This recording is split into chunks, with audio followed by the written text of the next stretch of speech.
Vitória.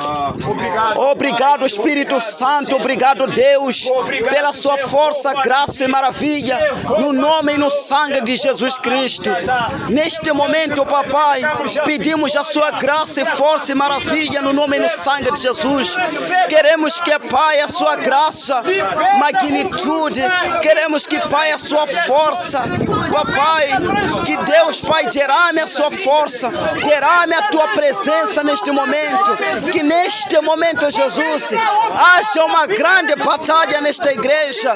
Que Deus, papai, venha,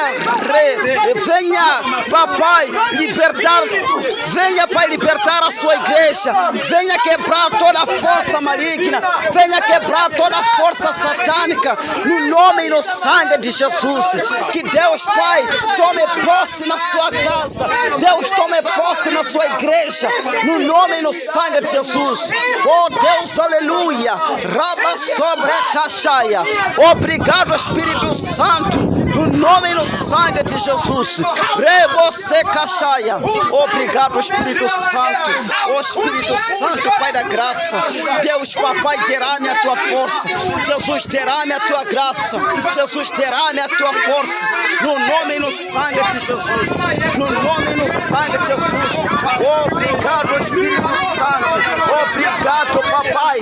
Começa, Deus, começa a operar a sua força, a sua graça, no nome e no sangue de Jesus.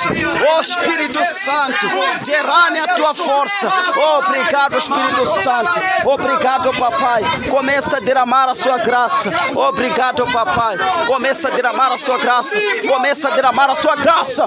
Marina Madene, vamos, força, mais força, mais força, mais força, mais força, mais força. Vamos clamar, vamos pedir, vamos orar, repreender toda força, vamos repreender toda força satânica.